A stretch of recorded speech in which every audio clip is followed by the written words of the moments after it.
till you finish it. Wear it.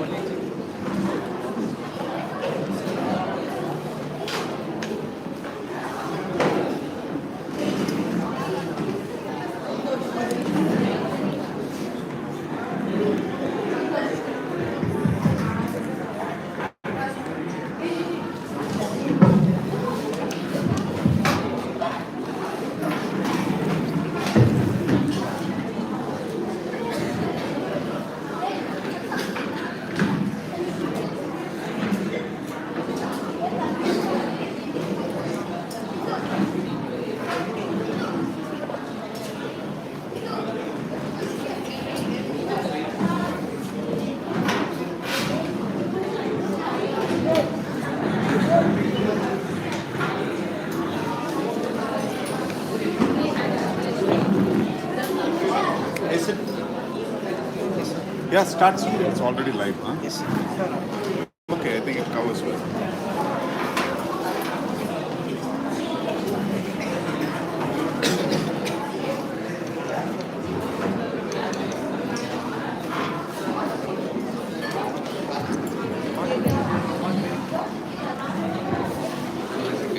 I hope you all have come back with great energy. Let's continue with the session. Railways is the largest employment provider in India.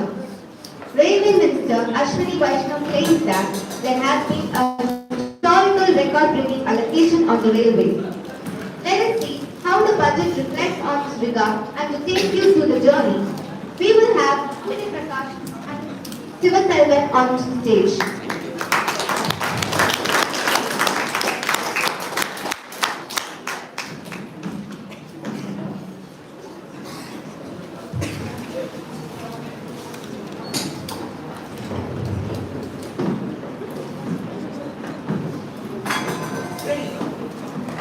Train is a small bull which moves toward larger world. A pleasant morning to all. I am Surya Prakash and your social worker here to present on the topic railways. Surya, say some facts about railways. Indian Railways, which under the ownership of Ministry of Railways. It is government runs the India's national railway system, and it is the fourth largest railway network in the world, which comes below US, China and Russia. Different areas dealt by railways. Indian Railways is the lifeline of Indian transport system because it is cheaper and easier to travel in it. It provides 1.4 million jobs for people and it is the most important infrastructure development in India. Let's see about budget allocation for financial year 2023-2024. Finance Minister Nirmala Sitharaman has allocated rupees 2.4 lakh crores for Indian Railways. Comparing to financial year 2022-2023, it is increased by 19%. I mean, 1 lakh crore is increased for it. And Finance Minister Nirmala Sitharaman has planned 56 projects under it. Siva, can you compare between last financial year and this financial year?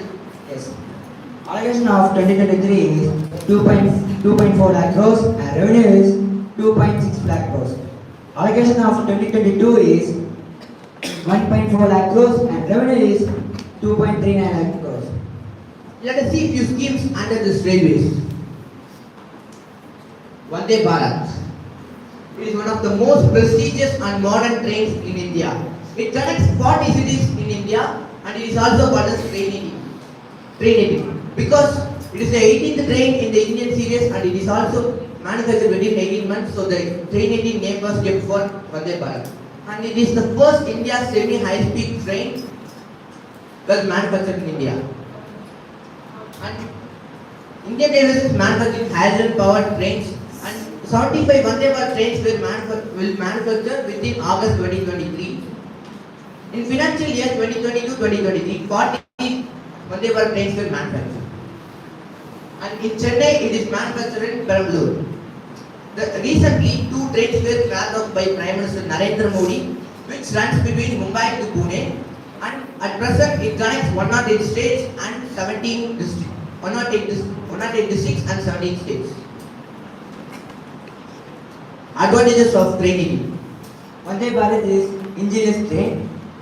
fully automatic doors and AC courses, food facility in trains, one-board Wi-Fi access, GPS based on advanced system, smart security systems, and travel at speed of 180 km per hour. E-catering on railways. Passengers can order their foods through online, which the link is www.ecatering.irctc.co.in. Through this, they can order their foods in nearby restaurants. Passenger will communicate with the e-catering services through WhatsApp, and they receive the information about it. Approximately 50,000 meals were served by e-catering services at one day.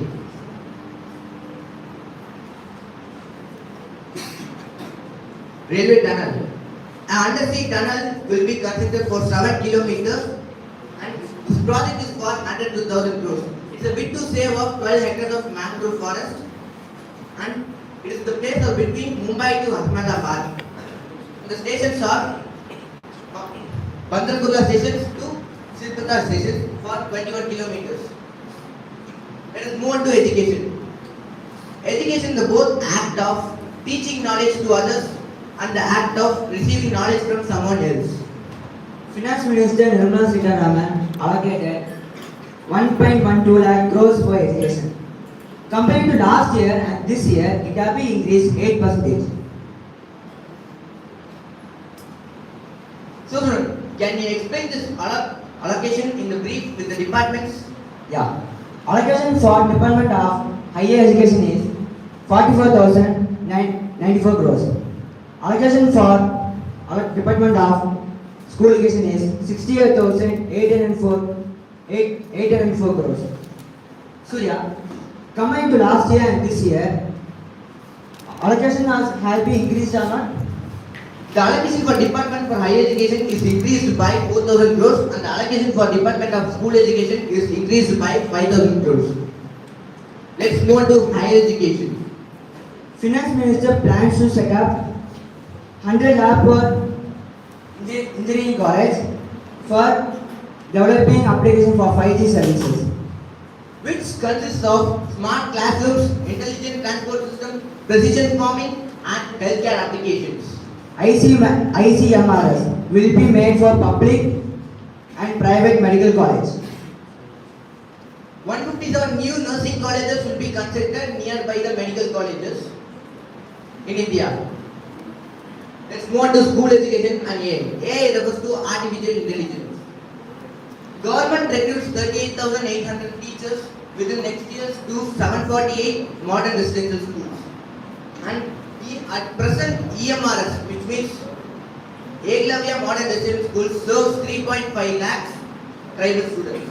And the Finance Minister plans to boost up artificial intelligence in India. And the scheme is Make AI India and Make AI Work for India. It means making the artificial intelligence in India and making it to work for India. And it's the main aim to establish strong artificial intelligence ecosystem in India. EMRS, Agaram Modern Residential School. It started in 1997. The school will not focus on only academic education. It also focused on all-rounding development of students. Each school has capacity of 480 students, catering students class 6 to 12. Agaram School will be par with Navodaya Vidyalaya. The allocation for this EMRS is 5,943 crores, and the allocation for the school which is in the plain areas is 38 crores, and the allocation for the schools which are in the hilly areas is 48,000 crores. Thank you.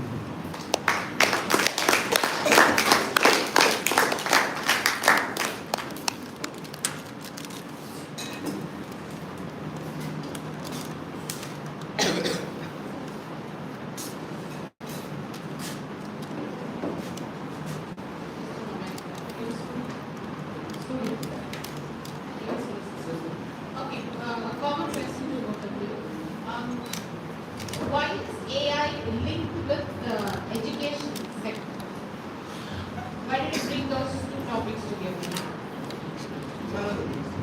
the education, through the education and skill training, they are going to combine the artificial intelligence. So that we have combined school education and artificial intelligence.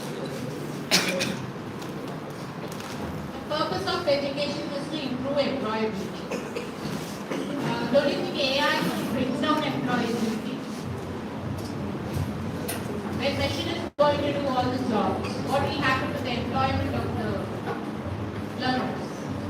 When machines are invented in this, then people goes on unemployment, then it doesn't get any jobs. Because they trying to boost up these skills and professionals in artificial intelligence in India. I see that from 9th standard onwards you are learning AI, ML, everything. Alright. So, will it help the employment? We are not sure. I'm afraid that it will bring down the possibilities of people getting into the workforce because machines will do all the jobs. And what will the people do? Say for example, in the technology sector, software is a major thing. Software development, automation, all these things.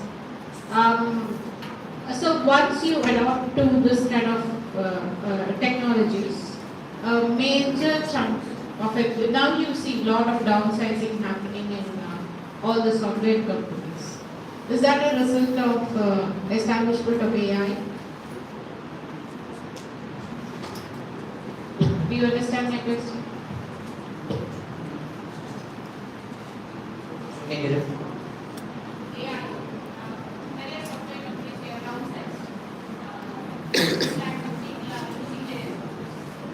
Now with the interaction of AI everywhere, everything, you won't need these to work. For now, they are training and they're giving skills and making them good professionals in the AI. So that this didn't amount to the. And I put it this way. You will contribute to AI development and you will lose it.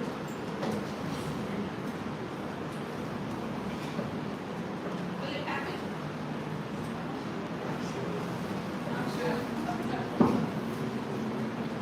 You get the question? Okay. You were telling like Vande Bharat is one of the special trains in India.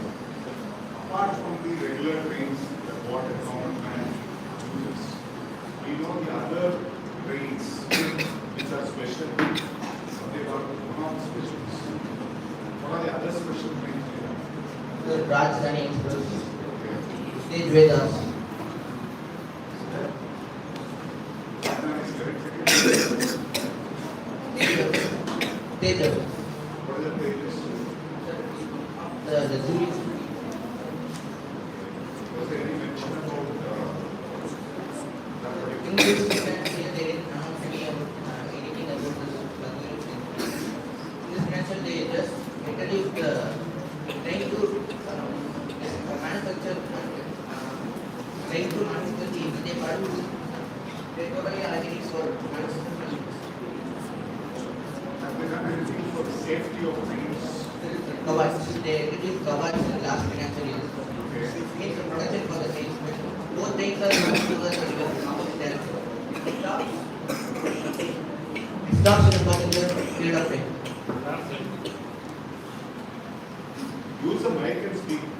So when both trains are coming opposite together, at a particular distance time, both the trains will get stopped and get halted.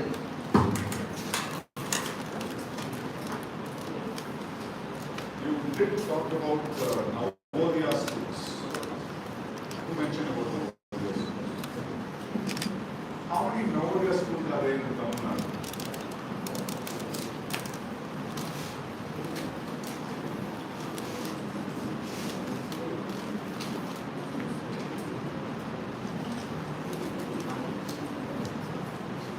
Thanks. This train is called train 82. Sir, because it is the 18th train in the Indian series and is also manufactured within 18 months. Sir. Total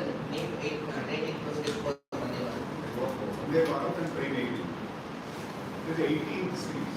It is the 18th train in the Indian series. Which is 17th.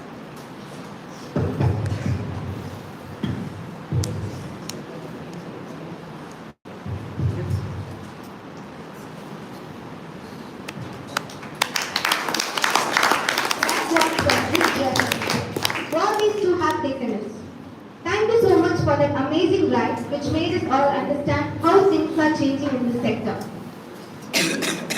Calling MSME the growth engines of our economy, Finance Minister has brought cheer for the MSME sector, which was one of the worst affected sector in pandemic. Let us welcome Sangamitra and Bhuvin Kumaran to present on MSME.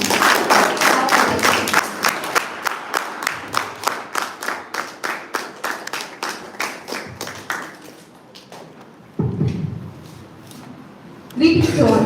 I am Sangamitra. I am Bhuvin Kumaran. Our topic is MSME. So first, what is MSME? Micro, small, medium enterprises or entities involved in production, manufacturing and the processing of goods and commodities. So, MSMEs are classified according to their investment and turnover. An enterprise which invests less than 1 crore and its turnover is less than 5 crore, then it is called as micro enterprise. If an enterprise invests less than 10 crore and turnover is less than 50 crore, then it is called as small enterprise. If an enterprise invests less than 50 crore and turnover is less than 250 crore, the turnover is less than 250 crore, then it is called as medium enterprise. So now let's look into the MSME's contribution to GDP and employment. MSME nearly contribute 27% in India's GDP. It also contributes nearly 50% in Indian exports. It also employs 11 crore people in India. There are an estimated 63 million micro, small, medium enterprises in India employing 11 crore people. So let's see what the government have done to MSME. This year budget allocation for MSME is Rs 22,138 crore. And the comparison between last year and this year. The last year budget allocation for MSME is 21,422 crore. And the budget differs from Rs 716 crores. New schemes for MSME. Credit guarantee schemes, Vivad Se Vishwas schemes, Entity DigiLocker, PM Vikas package, artisans and craftsmen, Skill India digital platform, presumptive taxation. So first, now let us look into credit guarantee for MSMEs. So thousands of MSMEs were hurt badly during the pandemic. The worst hit were those in the contract-based sectors of retail, hospitality, travel and tourism. So the revamped credit guarantee scheme through infusion of 9,000 crore in the corpus will lead in lowering the cost of the credit. This will enable collateral-free credit of Rs 2 lakh crore on MSME. Industry observers said it would now enable banks to lend more comfortably to the MSMEs which cannot come up with collateral securities. And this scheme will take effect from April 1, 2023. Next is Vivad Se Vishwas scheme. So many MSME suppliers were unable to execute their contracts during COVID-19. So our government has imposed some bid fee on them. So now through this scheme, 95% of the bid fee will be returned back to the MSME from the government. This is an initiative step taken by the government to boost MSME after post-COVID.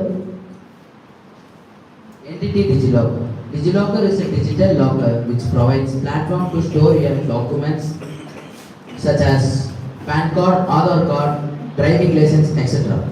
It is a cloud storage from wherever you can avail government service for personal storage too. Now coming into Entity DigiLocker. Government will set up a new DigiLocker for MSME to securely store and share documents online, banks, authorities and other business entities. Now, next is PM Vikas, that is Pradhan Mantri Vishwakarma Kaushal Saman package for artisans and craftsmen. So, who are artisans and craftsmen? An artisan is a person who is skilled in a work and who do things by hands. And a worker who is skilled in a craft is known as craftsman. Over centuries, our traditional craftsmen and artisans who do things by hands using their tools have brought fame to India through their creations. Our FM said that the handcrafts made by them represents the true spirit of Atmanirbhar Bharat, that is self-reliant India. So to support this, our FM has proposed a package of assistance. And our FM proposed a package of assistance. This package of assistance will help them to improve the quality of the products and reach of their products globally. This will also help them to integrate with MSMEs. Some critical components of these schemes are knowledge, modern digital technique, was efficient green technologies, access to advanced skill training, finance support, brand promotion, linkage with local and global markets, digital payment, social security. Skill India Digital Platform. Finance Minister proposed launching Unified Skill India Digital Platform. This platform provides workshops, tutorial classes to improve your skill. This platform will focus on enabling demand-based formal skilling, linking with employees including MSMEs, and facilitating access to entrepreneurship schemes. Now, presumptive taxation. Taxpayers who opt for presumptive taxation does not need to calculate their income by deducting their expenditure from revenue. Instead, they only have to calculate a percentage from their revenue and pay tax on them. This was introduced in the year 2017 to 18 to boost micro enterprises. In this scheme, the small businesses and individual professionals are exempted from showing the book of accounts. So this was previously available to small businesses with a turnover up to 2 crore and individual professionals with a turnover up to 50 lakh. This year, the limit is extended for small business from 2 crore to 3 crore and for small individual professionals from 50 lakh to 75 lakh. So all the schemes initiated by the government to develop MSME will have a greater and positive impact on MSME and on the economy as well. Thank you.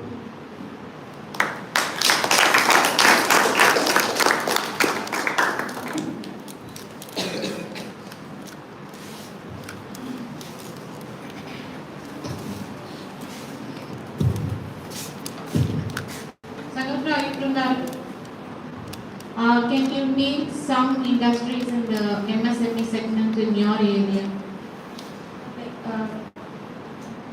Medium is like bakeries and No. What is the investment limit of MSMEs? Micro? And for micro, it is like 1 crore to 5. Investment is less than 1 crore and turnover is less than 5 crore now. Then a bakery needs 1 crore. Think about what is the common manufacturing industry in your area.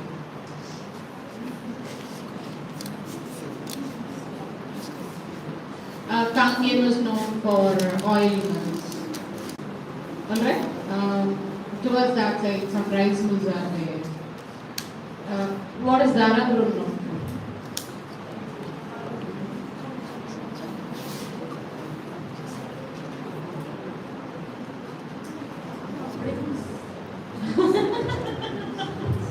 Okay, thank you. And yeah, that comes under medium, small, which categories? Micro, okay. And about you, as more and more of MSMEs are developing, they are focusing on this. It will certainly have an impact on environment.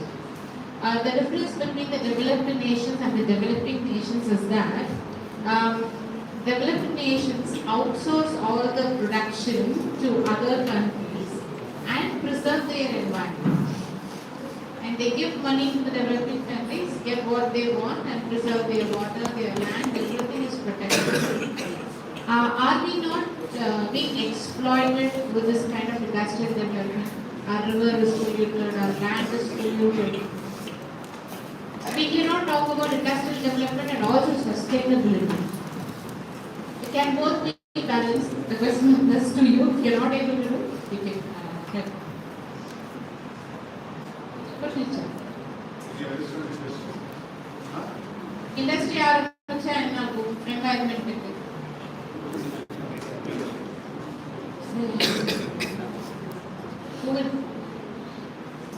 Will industry lead to pollution? Yes or no? Excuse my Yes, please. Okay. Then now we are talking about sustainable businesses. That means businesses that do not spoil the environment. Is it possible? Protecting the environment and also growing the business.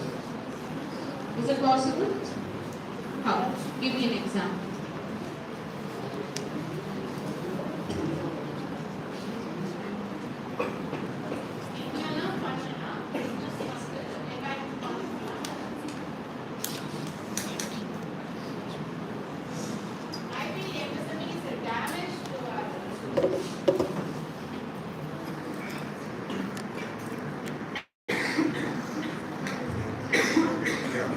Like in industries, before they are leaving their waste inside of something like a river, they can process it manually. Take some steps which can reduce the pollution. We cannot avoid protection, but we should take efforts on mitigation. There are some processes before leaving the wastage. Okay, that is about effluence management. What about running the sector itself? Taking the big films. Where do they get their raw materials? From Mother Earth. And we think digging the red soil, which is the essential core of bricks making, is that good for Mother Earth? You know, right now there are a lot of controversy related to law of digging, mining and all. Can use alternatives What kind of alternatives? instead of using bricks, you can use hollow blocks. Okay, then one blocks again, we use what are the alternatives? There is something else which is also equally popular in Dharapuram. They are also bricks, but they have something which prefixed before them. What is that? What kind of bricks are they?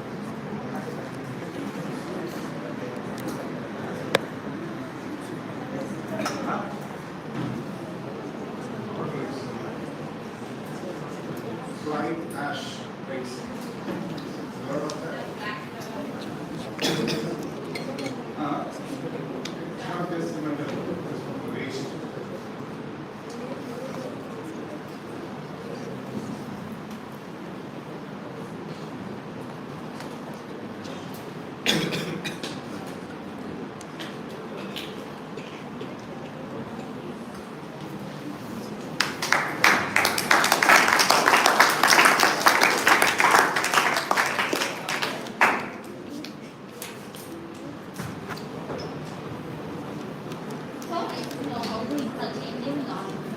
Here for the environment, more suitable and supporting that effort. And it's also good to know what is on the other side. Thank you so much, Mr. Dharapuram, for an amazing presentation.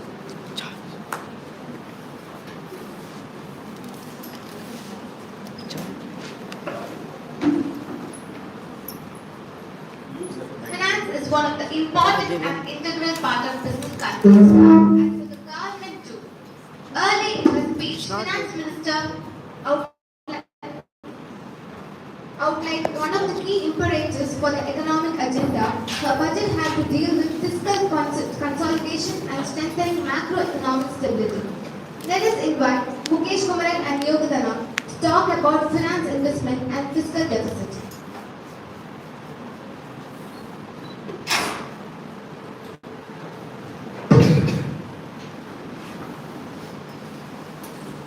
Good afternoon, all.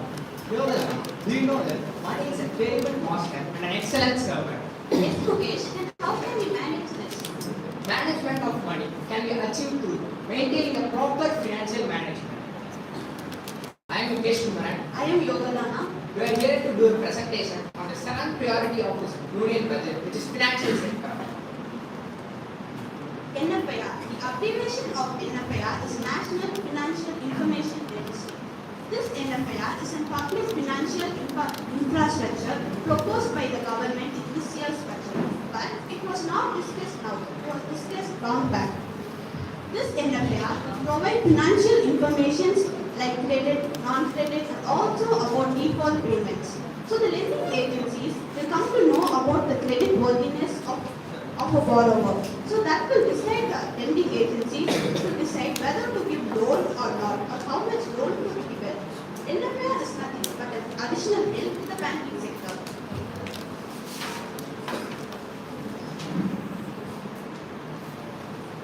Financial sector regulations. Financial sector, it includes commercial banks, pension funds, mutual funds, and other smaller financial related entities. In this year budget, it has been proposed that the financial regulators like SEBI, RBI will have to regulate orders and issue more security to this sector. And these regulators will have to review the existing regulations. By this, the process of compliance will be simplified and the cost for this process will be reduced. What is compliance? It is a process by which an entity or a firm getting registered with the government and following its rules and regulations. Banking sector. To enhance the investors' protection in banking sectors, some amendments are made. Such amendments are Banking Regulation Act, Banking Companies Act, and Reserve Bank of India Act. Such amendments are only proposed. They are not yet discussed or reviewed. And if you see digital payments continue to find wide acceptance among people. And if you see 2022, they show an increase of 76% in transactions and 91% in value. Capacity building in securities market. What are securities market? Securities market is where the buyers and sellers buy and sell financial assets. The two main prominent securities market are NSE and BSE. What is this? National Stock Exchange and Bombay Stock Exchange. In this year budget, it has been proposed that the SEBI will take care of the education which is provided in NISM, which is National Institute of Securities Market. From this, the trained graduates will be recruited in this securities market. Henceforth, the work efficiency of this securities market will be enhanced. An IT portal or website will be established with the help of SEBI. By this, the investors can reclaim their unclaimed shares and unpaid dividends. What are these unclaimed shares and unpaid dividends? Let me explain you. For example, a person who invested in shares but unfortunately he had died. Those shares are not passed on to his legal heir. Those shares are called as unclaimed shares. The legal heir can avail this portal and get these unclaimed shares. These measures will make people to trust and invest in platforms registered with SEBI.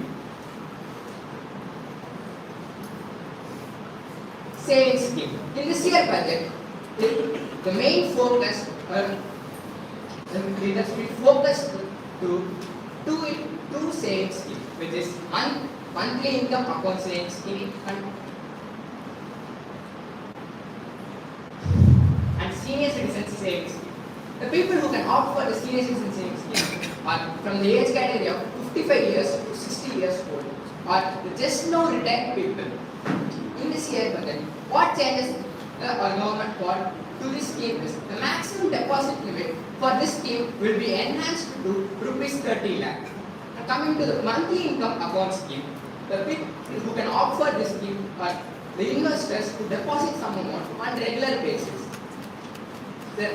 What change has been proposed in this year is the maximum deposit limit for this scheme will be enhanced to rupees 15 lakh. Fiscal deficit. Fiscal deficit is the difference between total expenditure and total revenue of a government. Fiscal deficit arises when the total expenditure of the government is more than the total revenue of a government. And this forces our government to borrow from World Banks, IMF, and also from other countries. And this is not only happening in India, it happens in every country. continuously borrowing from others. So that is why the government is working seriously to reduce the fiscal deficit. The act of reducing the fiscal deficit is called as fiscal consolidation. And if you see the budget, if you see the fiscal deficit in the budget for the past 3 years, it has drastically reduced from 9.2% to 8%, and now it is 6.4%. And if our budget goes well, we may hit at 5.9%. Total expenditure consists of capital expenditure as well as revenue expenditure. Capital expenditure is Capital expenditure is the fixed assets of the government, and revenue expenditure is to administrate the country. If our government focuses more on capital expenditure, the fiscal deficit will be reduced. For example, in this year's budget, the allotment for infrastructure in capital expenditure is 13.7 lakh crores.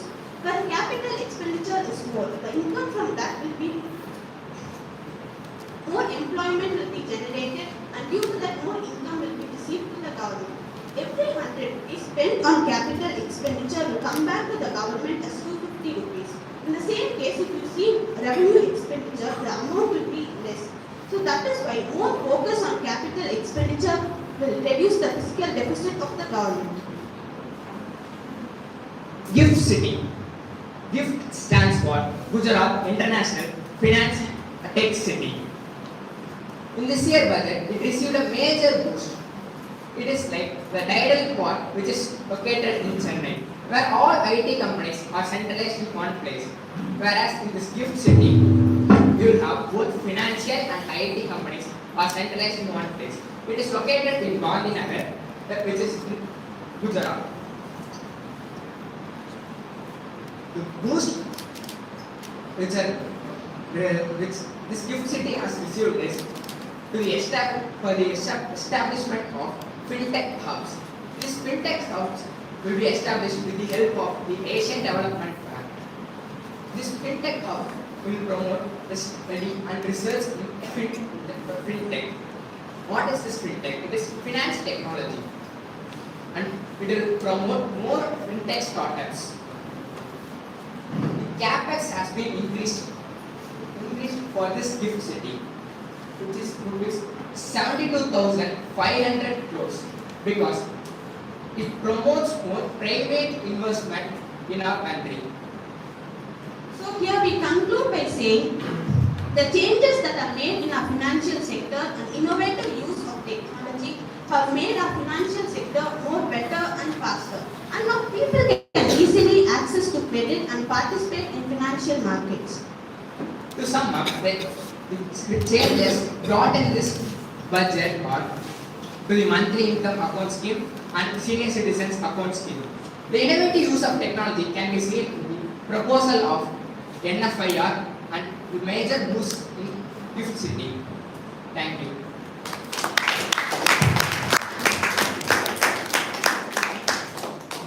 Okay, Mukesh, you were telling us about trained manpower and share market. So, can you explain it again? Sir, SEBI will take care of the education which is provided in NISM, which is National Institute of Securities Markets. From that, the trained professionals will be recruited in this securities market. So the work efficiency of this market will be enhanced. With this, the public will trust and invest in the platforms which will serve. Okay, one is manpower training. What are these people going to do? So these people facilitate the shares, the company's shares in the securities markets, NSE and BSE. They will facilitate shares. Okay. Who is doing this job right now, currently? The people who completed equity research training courses, they are doing this, working in securities markets. Okay. If NISM also provides this, it will be the work efficiency of this job will be increased. What is the extra NISM is doing to improve the work efficiency of this? There was that. Our SEBI will directly take care of the education provided in NISM. What difference is that going to make? The work efficiency will be How? enhanced. How? What is it specially they do to improve Sir, if the there work? are more trained graduates, sir, then they can employ them and their work efficiency will be increased.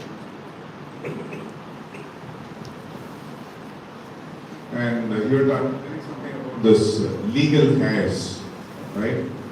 And someone who invests money in share market, and if they die, their nominees, they have a struggle right now to get their due share. Is that what you Sir, meant? if for example, sir, you take in a family, sir, a father, he invested in share worth of rupees 20,000 in 2008. Sir.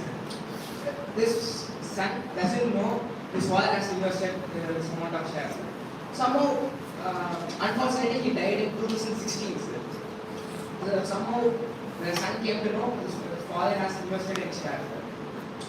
Then this son can avail this portal. Before we have, we can avail IEPFA authority, IEPFA, which is Investor Education and Protection Fund Authority. But the thing is, this year, what they have given change is, before it was 7 years, we have to go, within the tenure of 7 years, we have to avail the IEPF place. But in establishment of this IT portal, sir, we can do, the tenure is enhanced to 10 years. 3 years addition. So right from the time of investment or from the death of the investor? Sir, when the shares dividends are not paid to the investors, sir, from that time. No, the investor is gone. Yes, sir. Okay, now his son or daughter, sometime in the future, they got to know, they stumble upon something and they found that their father has invested somewhere. Now you say already there is an agency which is making provisions to make sure the legal heirs are getting those investments. Correct?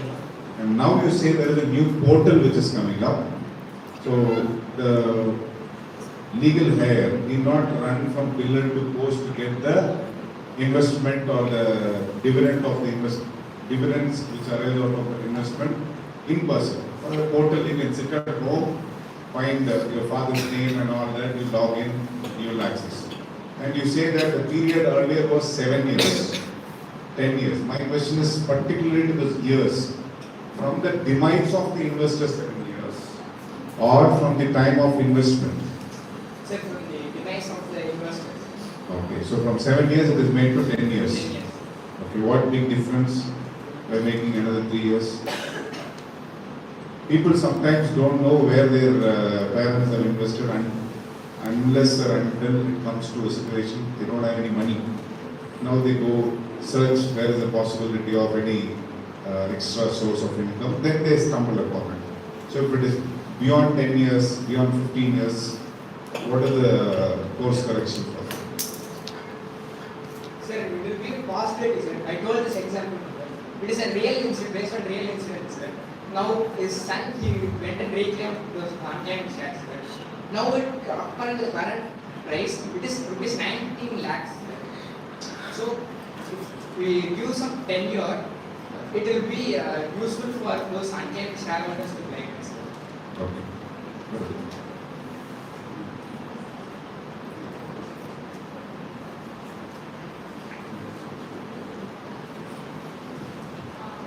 Your turn. What will be the impact of digital transactions in an economy?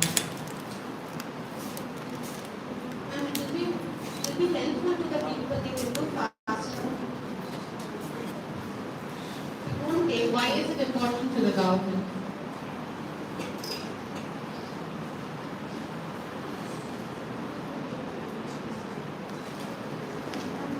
Reduce the time. Okay. Now that you're going to get married, right? Some money is given by your father to you. Will it be given as cash or will it be given as an accounted transaction? Accounted transaction. What is the difference between handling cash and an accounted transaction? Handling cash, it will be safer to handle in account. Other than safety?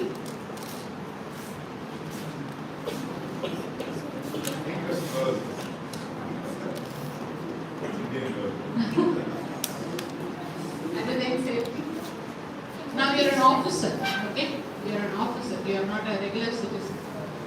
I want every transaction known to me. No cheating to be involved. Transparency. Okay? So that is very important for a good economy. Okay, one more open question to both of you. There is a theory coming up which says that digital use of money is one way to make buyers into spending spree. Buyers into spending habit. It is a lobby made by the top businessmen around the world to implement digitalization in all the corners of the world, so that customers, without thinking twice, they spend money. There is a psychology behind spending money through digital transaction and paying by physical cash. You try it once next time. When you pay through digital, it will look only like a number. The money, whatever you pay, will look only like a number. You take the money, count it and give it to somebody. You will feel the heaviness of money going out of you. I don't know how many of you handle it, but this is what the theory says. Okay, what is your take on that? Do you agree? Do you disagree? Since you spoke more on digital payments and digitalization, you would be the right people to comment on this. Sir, based on your experience, what I experienced is the water watch, it is around 800 in physical contact. That time I counted the money. I thought I opted for any less priced watch, sir. But when it comes to online, sir, already they set some original price, sir. Now they are giving discount too, sir. So you will think it is more preferable to choose this, and we are buying, sir. I agree with your theory, sir. But the government, sir, before you are playing like rummy or dream 11, those things, sir, it will also give a disclaimer, sir. You will get addicted to this, and you have to be sure whether investing in these platforms. So it's up to us to read that small, micro printed disclaimer to save ourselves. So nowadays it is not micro printed, sir. Even in ads, well, in the end of that, you will have that disclaimer, sir. How fast? Sir, How fast it will be, the disclaimer? this is the company's marketing, sir. Okay, good.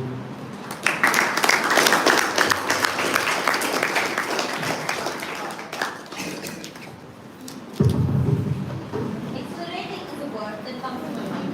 Thank you very much, Mukesh Kumaran and Yogadana, for presenting the topic that was utmost important. This is a high time that government focused on youth power in the budget, where unemployment rate has been the highest among the country's youth post-COVID. As per the data, 48% youth, the age 20 to 24, are unemployed, and 14% of the youth, the age of 25 to 29, are unemployed. Let's see what the budget has done to the youth with fingers crossed. We invite Darshinya and Manisha from Anja village.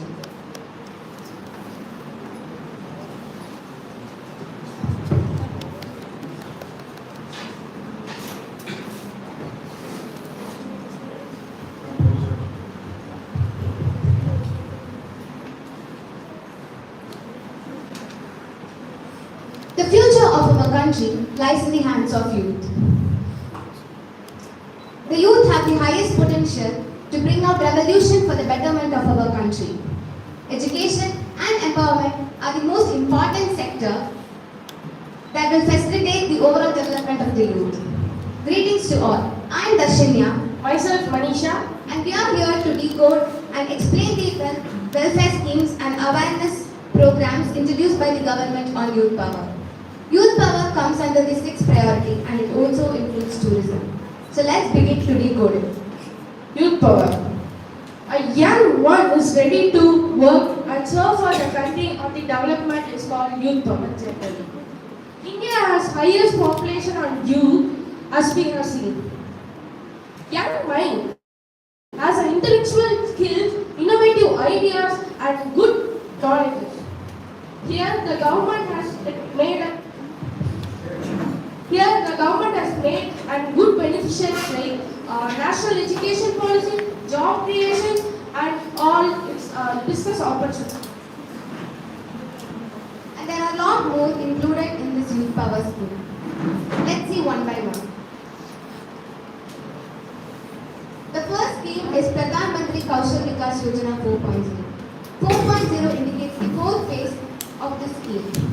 It was introduced in the first 3 years and its phases are 3.0, 2.0 and 1.0. The main objective of this particular scheme is to provide industry relevant training for the youngsters of our country, to provide the job opportunities and international job opportunities. The budget allocated for this particular scheme is rupees 12,000 crore, and it is introduced by Shri Dharmendra Pradhan, who is the Union Minister of Skill Development and Entrepreneurship. And it had also implemented by NSDC, that is National Skill Development Corporation. And there are a lot more skills provided by this scheme to the youngsters on job training, industry partnership, alignment of courses, in addition with other new age courses like Industry 4.0, robotics, mechatronics, IoT, soft skills and drones. So IoT is abbreviated as Internet of Things. It is a collective network of connected device and technology that facilitates the communication between two or more devices. And mechatronics, it sounds unfamiliar, right? So I explain it. It is a multidisciplinary field which is set up for the need of contemporary advanced and automated manufacturing industry. So this is all about Pradhan Mantri Kaushal Vikas Yojana 4.0.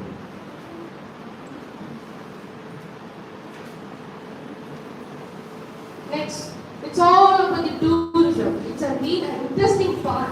Tourism, it is a process of spending time away from the home with a family or friends to enjoy or to have a vacation. This has been one of the fastest growing industries and this has been too profitable. Here, if we hear a word called tourism, we all think like travel, enjoy, explore. Of course, the government had made an app that is called, they have proposed an app called Incredible India, which is consists of 50 places and it has all the facilities like every international country. For example, the tourism guide and food streets, all the facilities will be happening. So, not only this, do you know this? They have made two schemes. One is called Decode. It means that tourism, which is for the which is for the middle class people to experience the tourism, like from domestic tourism to international tourism. They have made a Swadesh session that is all about the tourism infrastructure which should be made to the tourism. For example, let me take a park. The park without having the facilities like seatings, water points, toilets. So here the infrastructure should be held and they should be made.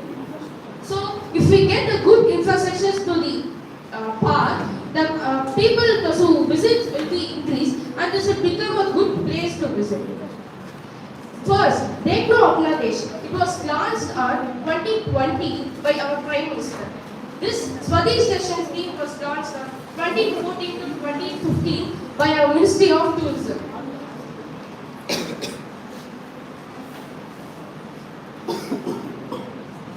Next scheme is Skill India Digital Platform. So digital platform refers to the online resources like online apps and workshops that will provide access to the youngsters of our country to enhance their skills and also it helps in the development of youth population. And basically it's a digital ecosystem which is further used for the expansion of unified Skill India digital platform, and it enables the demand based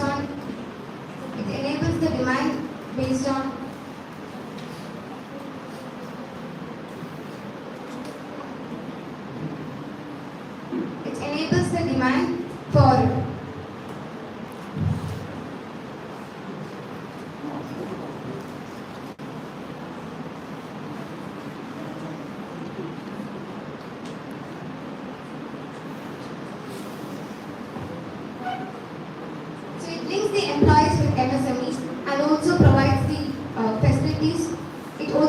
is the entrepreneurship scheme. So entrepreneurship scheme means it encourages the weaker section of the society to come up with new business ideas, and it also acts as an awareness scheme for the jobless youth of our country. That's okay, Rashia. Can you just say me how the MSMEs mean involved in this? So MSMEs means micro, small, medium enterprises. So the workers who work under large scale industry, if their skills are not up to the level, they will be sent to the MSMEs, and in there their skills will be tested, and according to that they will be provided with some job and salary. So the budget allocated for this particular scheme is rupees 3,418.07 crore. And the main aim of this particular scheme is to transform India into digitally empowered society. Next, it's all about the Unity Mall.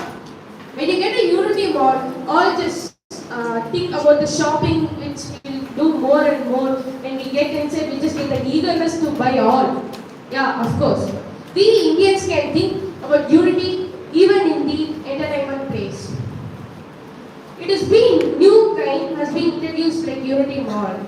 If I want to buy a Hyderabad pearl, I must go to Hyderabad. If I want to buy a Rajasthan terracotta bangle, I must go to Rajasthan. How it is possible all the time? Yes. So we have got a solution like Unity Mall. Unity Mall is a place which we can have every individual district and states things, famous things. For example, handicrafts or GI products that will be there. Where we can go. For example, I'm being a foreigner, I just go to a Unity Mall. I can just look at the state, like a district wise, where it will be displayed, and I can get it by gently asking. I don't want to travel more, and I don't want to spend more. It's a beneficial thing which the government has been done. So here comes NAPS. NAPS. What is meant by NAPS? It's been new. So NAPS, its abbreviation is National Apprenticeship Promotion Scheme. So apprentice means if a person is getting trained for a profession under an expert, he or she will be called as apprentice. So in general, this particular scheme is a one-year program which is provided for the workers who have completed diploma, and they will be given with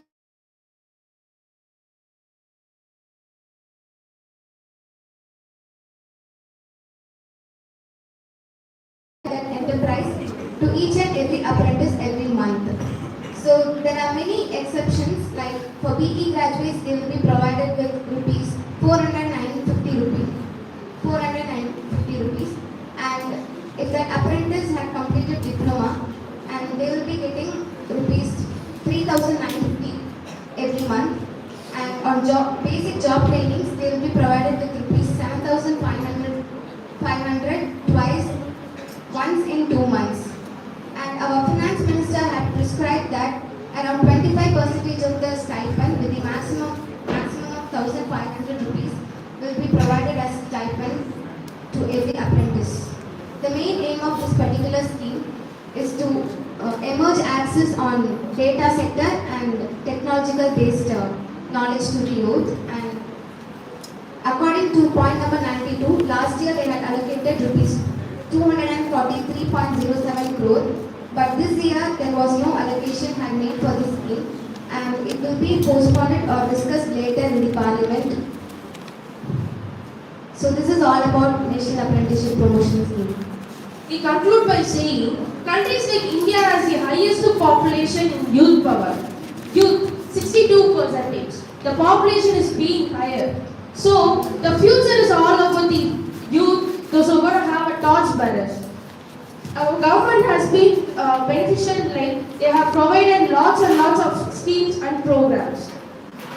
So let's wait and watch whether these schemes are going to be implemented, or whether the schemes are going to be implemented into the government. If it is so, our youth will utilize it to the maximum in a positive way or negative way. Let's hope for the best. Thank you.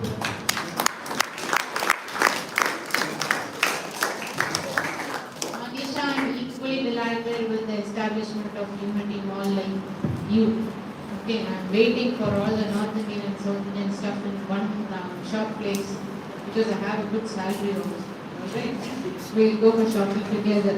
To start with, like I asked the same question to the earlier groups. You talked about tourism. Alright. What will be the impact of tourism on the sustainability of environment and on culture of a region? By having actually they cannot know the culture of every region and every place. But by having tourism, it creates an opportunity to explore all the religion works and the culture works which have been followed.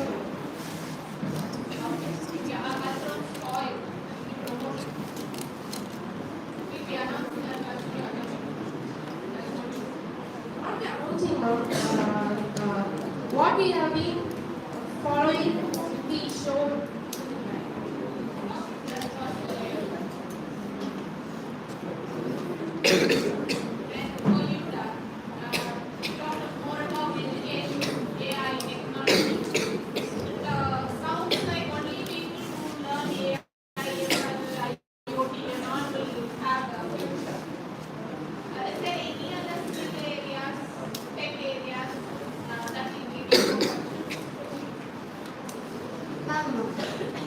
That AI, IoT, everything will be included in Pradhan Mantri Kaushal Vikas Yojana. Under that, the workers will be trained for these IoT and mechatronics, these areas.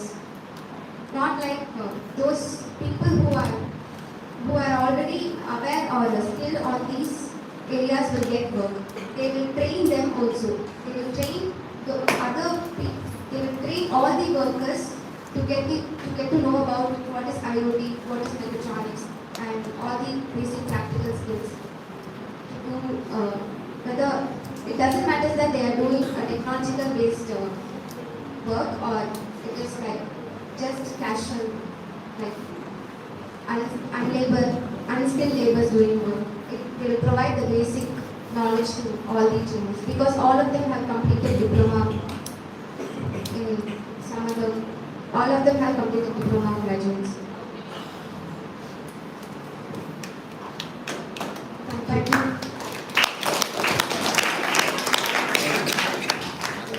Right on point. Audience for a clear idea about how the whole plan of improving tourism industry can have a greater impact on the economy. Thank you so much, girls, for briefing. The opposition party accuses on finance minister as she has not mentioned the word unemployment, poverty, inequality or equality anywhere in the speech. She mentioned the word poor only twice in her entire 1 hour 45 minute speech. But Balpriya and Sujit are going to defend the government by highlighting all the welfare schemes initiatives of the government in the budget. Let us welcome.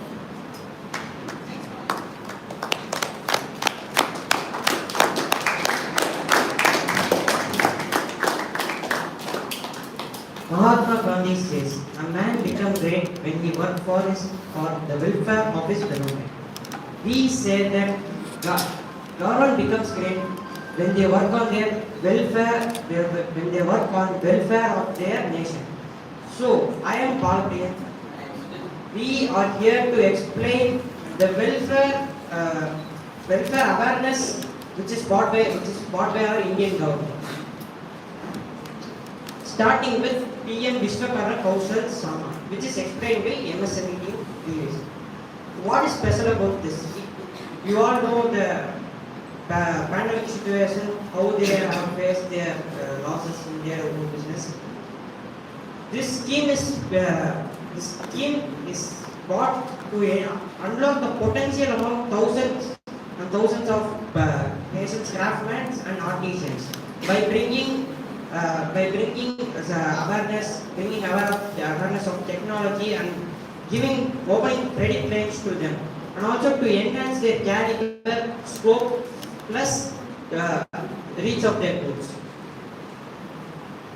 The next scheme is Atmanirbhar Horticulture Clean Plant Program. So, Atmanirbhar, it is a self-reliant of cultivating fruits, flowers and vegetables. So, So this main focus is to not depend on other countries to import. So this scheme provides disease-free high value of horticulture seeds and saplings. So who more interested in horticulture farming, this scheme will be very useful. Indian government have allotted 2,200 crores for this scheme. This is pesticide fertilizer free organic scheme. Indian horticulture sector is contributing 33% of GVA of the country. India is the largest producer of contributing horticulture plants.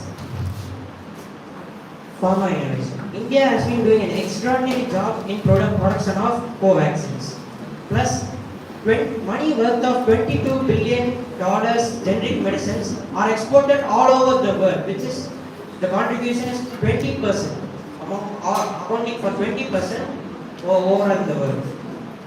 So let's see something more special about this. The government pharma provides all medicines at a very cheap rate, especially in the rural areas where they develop the central government's pharma. This helps the people a lot. After the pandemic situation, they get their medicines at a very low cost. The next scheme is Aspirational Districts Blocks and Program. So this scheme was launched in the second conference of Chief Secretary. This scheme's main focus is to reduce the Indian poverty level. So currently, latest poverty rate is 18.7%. Government have taken this initiative to reduce this. So this gives government services like health, education, agriculture, finance, and some of the basic infrastructures. Previously 2023 to 2023, they have allotted 60,000 crores for 3.8 households. We are expecting the same amount to be allotted for this year. Pradhan Mantri PVTG Development Vision. PVTG is nothing but our nation's tribal community. This scheme is allotted for 75 tribal communities, where people of tribal community live around 31,000 villages, which consist of 18 states and 1 union territory. They are allocated to amount of 15,000 crores. You may think why the government should allot a bunch of 15,000 crores like this. So as explained by the budget at a glance scheme, around 5,984 crores are spent on their education. Apart from this, they are spent on their sanitation, warehouses, plus clean water missions. Can you guess the next scheme? Maybe green trade. Yeah, you are right. So the next scheme is Green Credit Program. This is one of the greatest schemes which is introduced by our Indian government. This encourages many of these companies to come forward and give the awareness about the global warming. So we can take like Infosys company, which introduced a scheme like Carbon Neutral Program. So government appreciates such activities and provide them loans with less interest.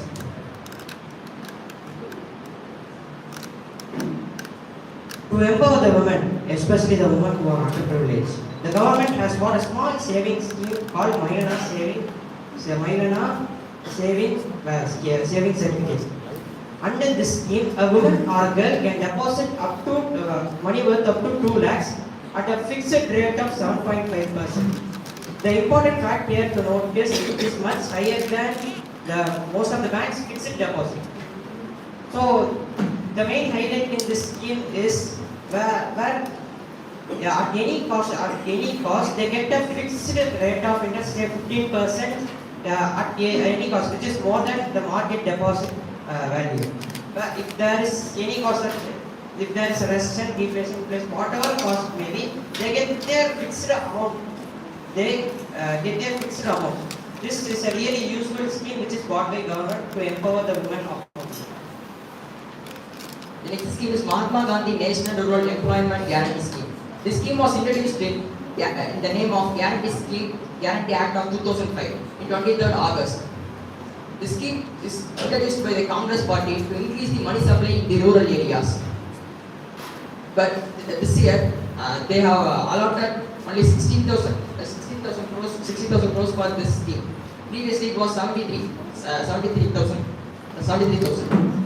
21.66% was being reduced. Because of this, national parties are criticizing the government, like why such scheme money is being cut, because this provide good jobs in around the rural areas. Coming to Pradhan Mantri Kaushal Vikas Yojana. Yet most of your mind voices, why the state saying the same scheme twice? But there is difference between first scheme and this. As explained by the previous scheme already, this helps. This is a flagship of our nation. This flagship scheme of our nation, where the Ministry of Skill Development and Entrepreneurship introduced this scheme. India, this scheme expects large number of youth to take part in this scheme and provide training, skill training program, especially skill training of industry related jobs. There are a lot of over 1.3 billion population in our nation. 9 million of them are unemployed. For this scheme may be useful for this scheme. Maybe it will be useful for them in their future to live a better life.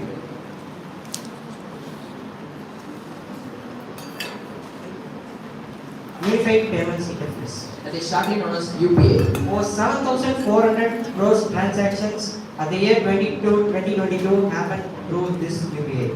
Over 10 non-resident Indians have accepted this Unified Interface Payments Interface. Let's see something more special about this. The advantages of this scheme is it reduces the flow of black money in our nation. Plus, it reduces the job of converting our country's currency into foreign currencies. Where if you visit abroad, you can pay them through this UPI in Indian currency. Plus, there are over 50 the G20s. You all heard of this. All the G20 countries are allowed to freely use this Unified Payments Interface. So, leaving all this apart, coming to the people's point of view, the government should bring an awareness, especially in the rural areas. Most of the people don't know these schemes which we have explained now. If the government has to really bring a lot of awareness to these schemes and make sure that each and every citizen of our country is employed, plus the poverty line is reduced. Now again, coming to the government point of view, as a citizen of India, we also have the responsibility to get aware of these schemes and promote ourselves to the next level, and if we develop, the nation develops. If we follow this, our nation will be a developed nation in upcoming future.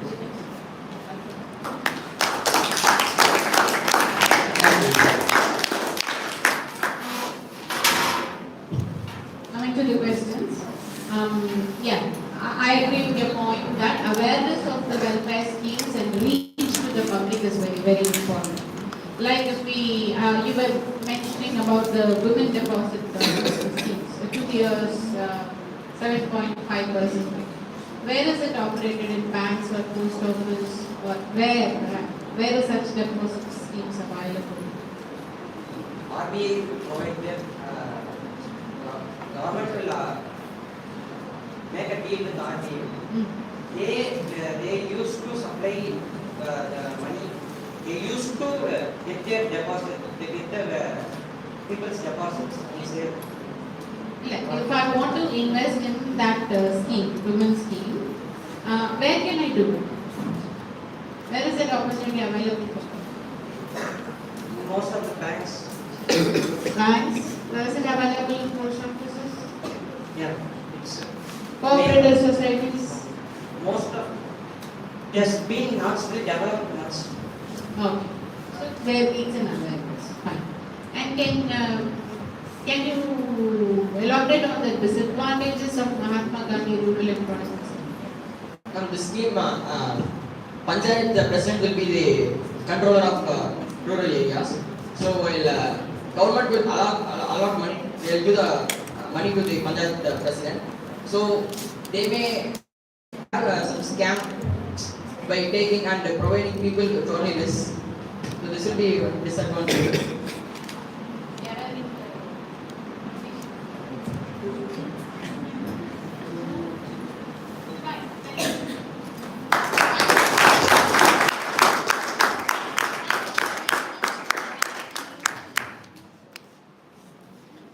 Green growth, a new term coined by finance and government budget. The world has undergone a radical transformation, unprecedented environmental challenges due to the pollution. It has even reached a tipping point. Our finance minister announced lots of schemes under the green growth with the aim of making India as net zero carbon emission country by 2070. Here comes the next show that Bharat Kumar will enlighten us on this topic.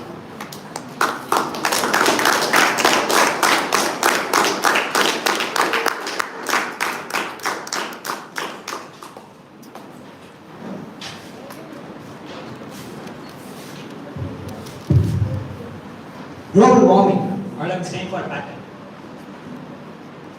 Firecrackers ban returns. Forest fire perishes 150 hectares. Antarctica warmer than ever. What does this depict? Yes, climatic actions and sustainability is one of the key features in over the decades. Also, not alone in our country, but all over the world platforms like G20. What is this G20? Group of 20 nations, which obviously discussing about the climatic changes that has been done in this climatic actions in the past decades. And also the World Economic Forum. It is also a world platform where leaders are discussing about the global warming, which will further on affect the economic condition of a country. Regarding this, what is our Honorable Prime Minister's vision? This vision is towards the net zero carbon emission by the year 2070, which makes green growth included in the sub-3, that is the 7 priorities. Yes. Here, me Nandakishore and Bharat Kumar is going to explain the 5th priority, that is the green growth. Finance Minister Nirmala Sitharaman, she used green growth many times in this year's budget. Now, let us see about the minister's vision towards green growth. First, it is petroleum industry. What is his aim?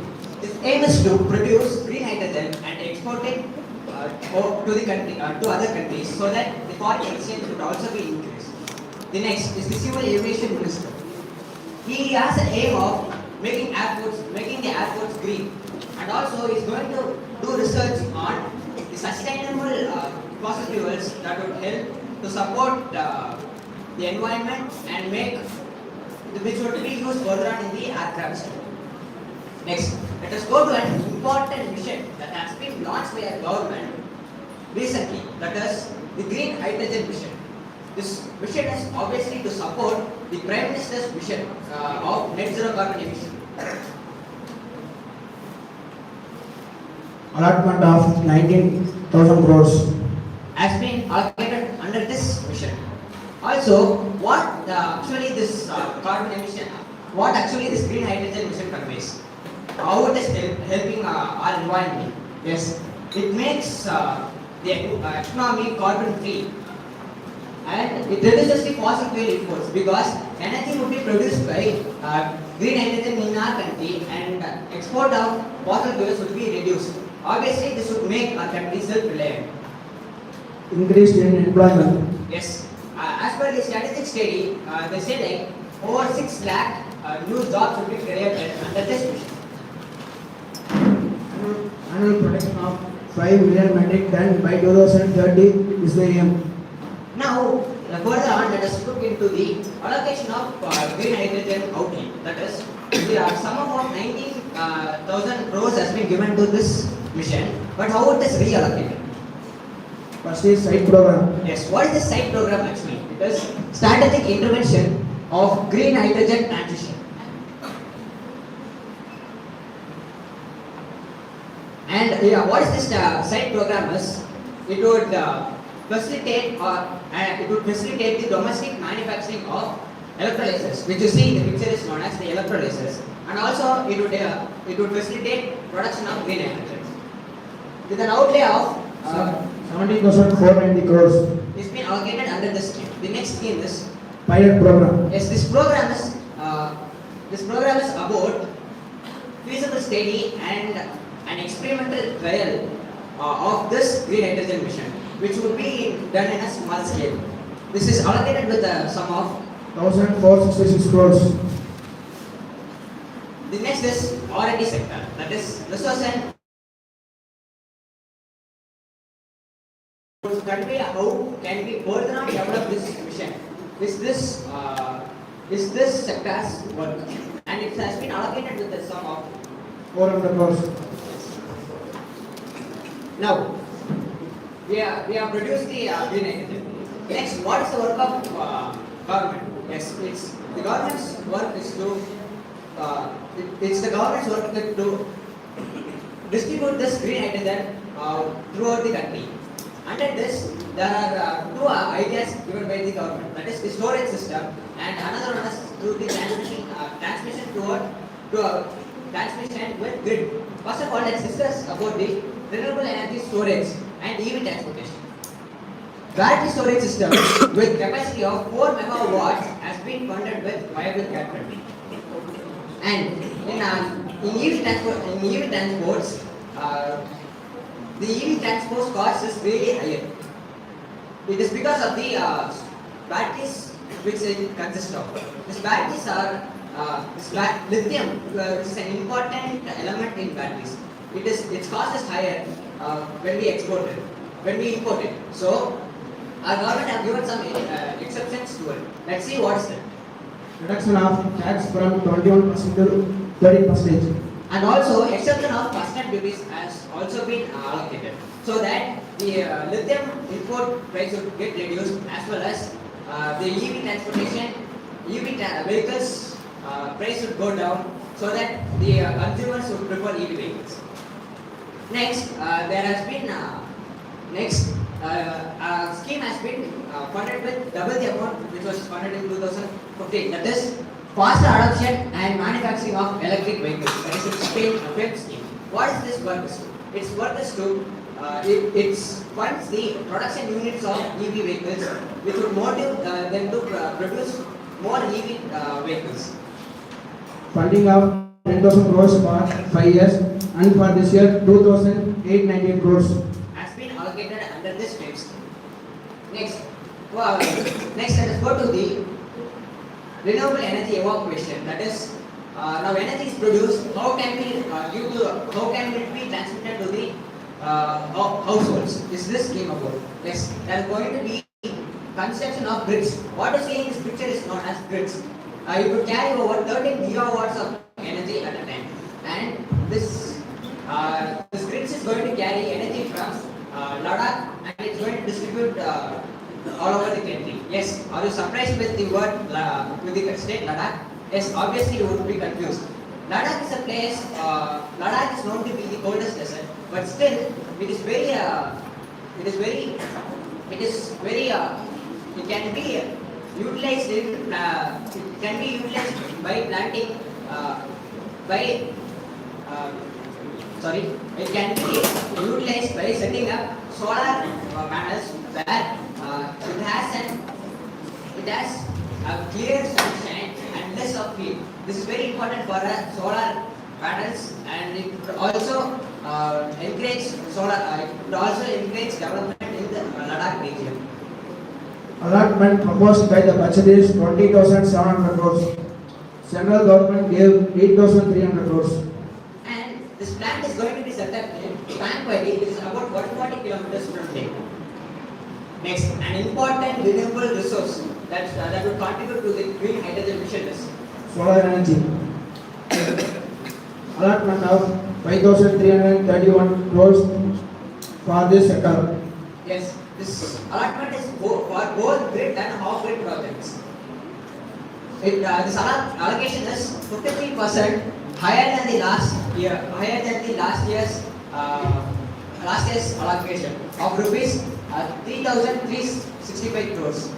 What does our renewable energy resource minister, that is R.K. Singh, told about solar energy? He says like non-fuel energy, and his aim is to attain 50% of non-fuel energy by the year 2030.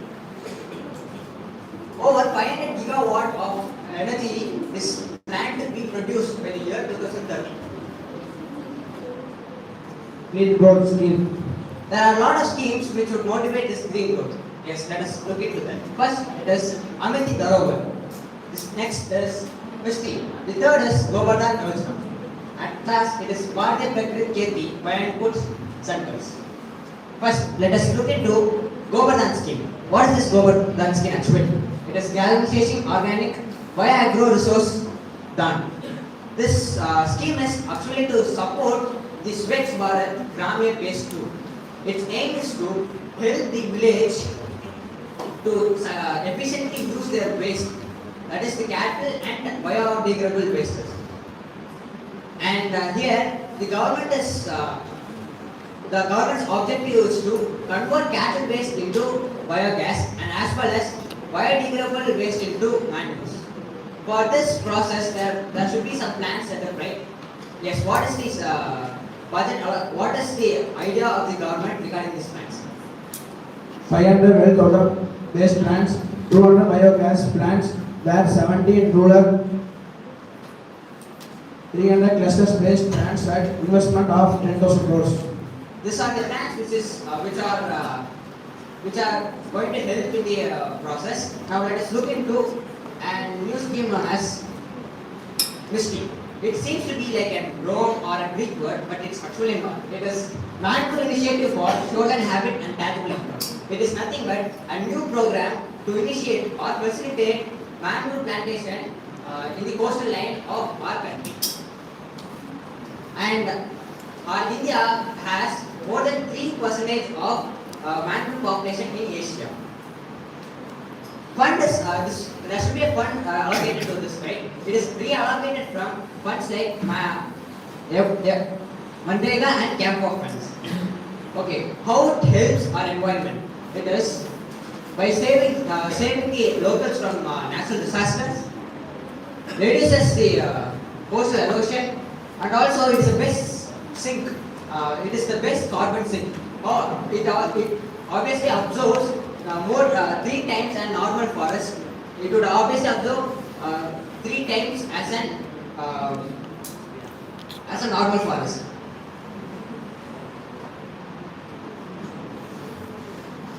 Yes, and also it also helps the locals employment generation by they could easily work under it and they can easily catch up fish nearby the mangrove forest. And there's and also 600 square kilometers of mangrove is being demolished by humans. Yes, that is huge. That is 600 square kilometers.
Yeah, coming back to the mangrove plantation. You all see the screen.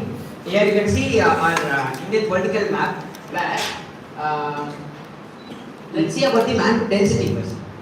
East and west of India, it is Gujarat and West Bengal. Are highly dense with mangrove population where India has 4,992 square kilometers of mangrove forest, where 3,000 square kilometers of forest is alone laying in Gujarat and West Bengal, which is very higher. And what you see in this picture is known as mangrove forest. Now let us go to another scheme known as Amity Dharovar. What is this Amity Dharovar? Amity Dharovar is a scheme to initiate wetlands. What is wetlands? Let us say like bird sanctuaries. Vedandangal is one of a wetland where it would attract ecotourism. Also it is biodiversity. It also creates biodiversity around that area. Increased from 26 sites to 75 sites in India. With this scheme, it has been increased. Next, an important scheme for improvement of organic agriculture, that is Bharatiya Prakrit Kheti Bio-Input Centers. First of all, what is Prakrit Kheti? It is natural farming. Yes, it is natural farming.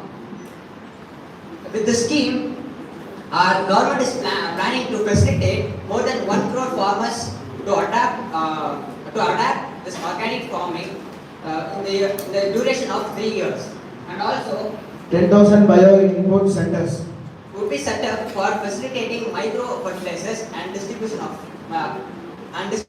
micro fertilizers. Next, where India is very underdeveloped in this transportation, that is the coastal shipping, which is really important to our nation to develop this. That is the coastal shipping. This they have planned like this would be funded with the mode of PPP mode. What is this PPP mode? That is public-private partnership mode. And what this coastal shipping promotes actually? It would be energy efficient and it would pollute our environment less rather than other transportations, and also it is budget friendly. And we have 7,000 kilometers of shoreline in India where it is underutilized. We should utilize it and transport through coastal shipping would obviously reduce the emission of carbon. vehicle replacement. What is this vehicle replacement? It is a scheme related with scrappage policy. First of all, what is scrappage policy? More than 15 years vehicles should be scrapped. Is saying about this policy. This policy means 15 years, older than 15 years vehicles should be scrapped. Why it should be scrapped? More than 15 years vehicles obviously pollute our environment. And they say like central government would, the budget would fund the central government and state government in India scrapping their vehicles and replacing it with their EV vehicles. And allocation of rupees 5.72 crores has been given under this scheme. And also why EV vehicles? Because it would reduce the fossil fuel consumption. And at last, how I would like to conclude is, it's not alone in the hands of government to improve or to make India green. It is in our hands too. And let us give our support to government and make India green. Thank you.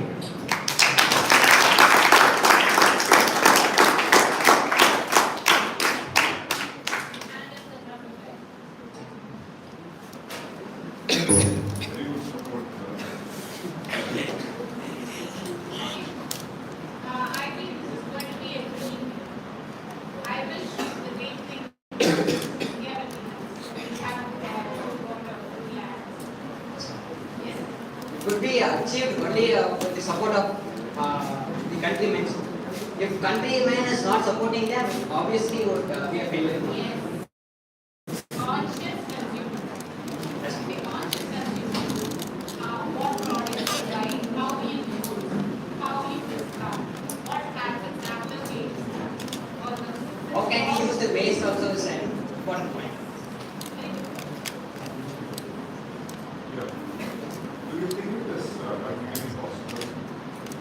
As I said already, sir, it is practically possible if when our countries men support it and Why do you think country men are not supporting? Country men are not supporting? sir, because of lack of knowledge, sir, they are not. Just because of lack of knowledge. And I think so. It is lack of knowledge, sir, because Affordability is not. sir, It affordability. is fine. All of us can buy a e-vehicle and drive. But you know, you compare an e-vehicle with a fossil fuel or like, which is cheaper. Petroleum and diesel vehicles are cheaper. As a customer, you like to optimize my life. Where will I spend it? Where will I put it? Sir, according to my case, EV vehicles cost is going to be reduced because lithium production, lithium deposits have been found in Ladakh, sir, which is about 5.9 million tons, sir. If you extract that, then obviously lithium is the one which is costly in production of this batteries, sir. With batteries, because of this batteries cost only, EV vehicles cost is higher. If the batteries cost are brought down, then obviously EV transportation would be, EV vehicles cost would be down.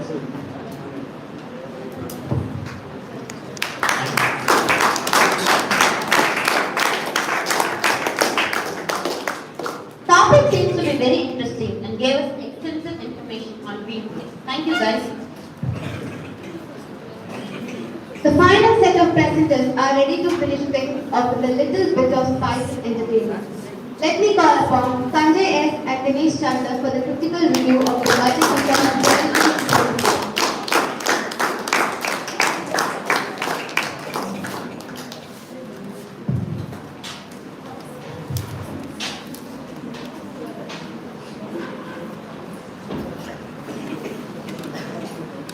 Good afternoon, everyone.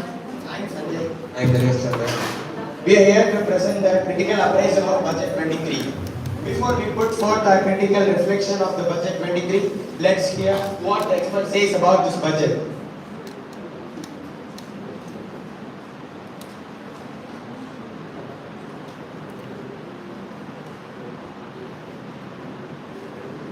Dharapuram called Budget 2023 as follows.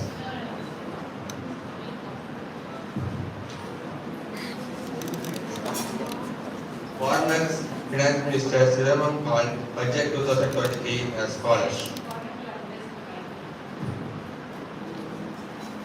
Follows means insensitive towards others' records. He expressed his concern about the estimated capital expenditure is lower than the effective capital expenditure, and no taxes have been reduced for except small numbers who have opted for new tax regime. No cutting fuel irrational GST, no reduction in petrol price, diesel, cement and fertilizers. He further says who has benefited from this budget? Certainly not poor, youth and the taxpayers.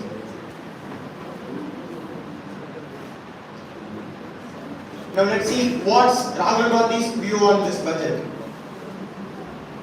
Our finance minister mentioned this budget as Amrit Kal, but Rahul Gandhi retaliated back saying that this budget is Pitr Kal, which is a good time for friendship.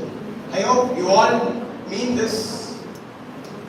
Poorest pay 64% of GST, 42% of youth are unemployed. Yet PM doesn't care about it.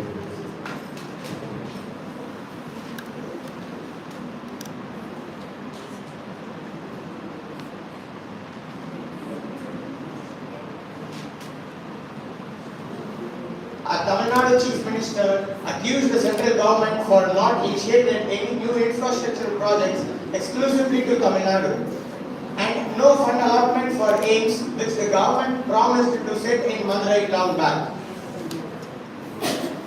Now let's into our critical appraisal of Budget 23. Sunday, let's give a thumbs up for our government for the highest capital spending that is 13.7 lakh crore. The main focus of our government is to generate more employment. Same. The experts are of the same view.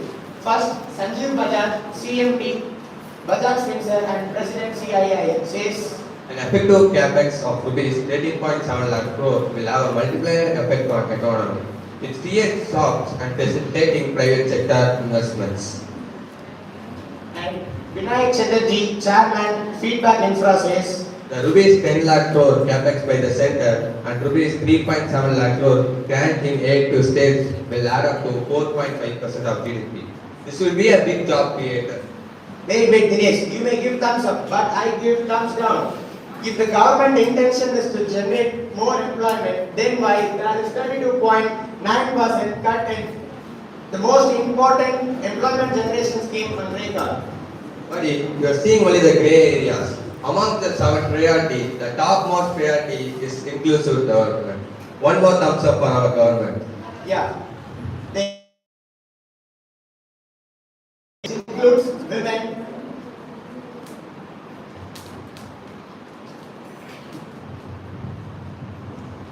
This includes women, differently able, youth, farmer, SC, ST, OBC, and economically weaker sessions. Right, Dinesh? Yes, of course. Then why there is no significant increase in budget for women and child care? The allotment for women and child care in budget 22 to 23 is 25,448 crore. And this time the allotment is 23,912 crore. And one of the significant schemes introduced by the government in last year budget is Shaksham Anganwadi Inclusion 2.0, which the government provides nutrition support to pregnant women and children. And there is no significant increase received by the budget allocation against the last year. Cut in food subsidy. Food subsidy received a budget cut approximately 1.97 trillion. In this, the government is saving 900 billion here. Is it Dinesh? Yes, Sanjay. Okay. To do this, PM Garin Kalyan Anna Yojana was started during the COVID-19 pandemic, which provides extra 5 kgs of grains free to 8-10 million people who start from 1st January. What's the take on it? I agree with your statement, Sanjay, but the government is planning a transition from inorganic to organic farming, which is a appreciable move by the government.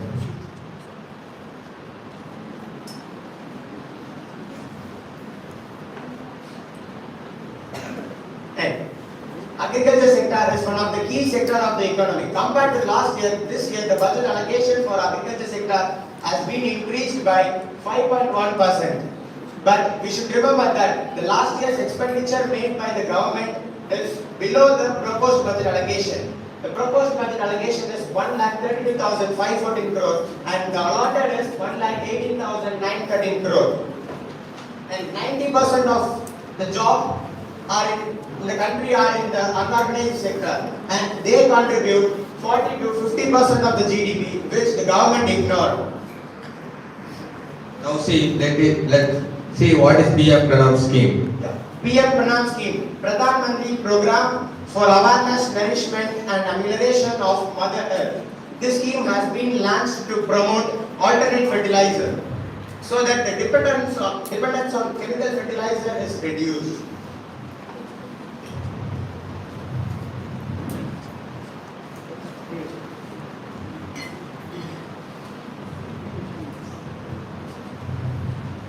Shifting to organic farming or Vedic farming may sound like a good idea, but it may bounce back on us as it happened in Sri Lanka. The drawbacks of organic farming are low yield, shorter shelf life, and it is not applicable to all crops. So the government should have constructed long-term plans to implement the organic farming. Government cut custom duty on lithium-ion cell, which is used in electric vehicles. The government is working towards the aim of making India as net zero carbon-free country by 2070. Talk about the present scenario, Dinesh. The government have cut down the petrol subsidies. So the petrol price may rise in future, will have a ripple effect in the economy. Fuel subsidies will help the rich more than the poor. But still there is a large section which will be affected drastically if the petroleum subsidies are removed from the system. Then our Prime Minister's Sabka Saath Sabka Vikas, growing together, dream may not realize. Having said all this, budget cannot satisfy all sections of the society. any budget will have its own pros and cons. So seeing overall view of this budget, three aspects needed to be appreciated. First one, plan to do capital expenditure, and second, plan to reduce fiscal deficit, and finally it is aiming for green growth. Thank you.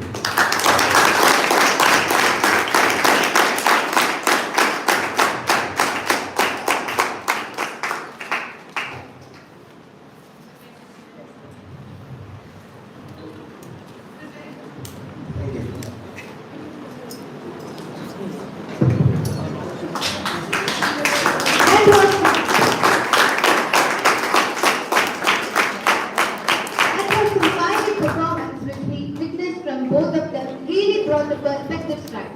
Thank you to both of you.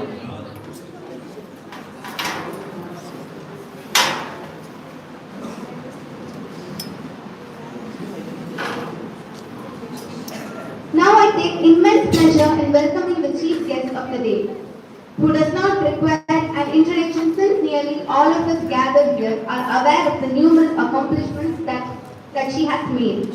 She is none other than Dr. Bharani, Associate Professor, Department of Economics, Bharatiya University.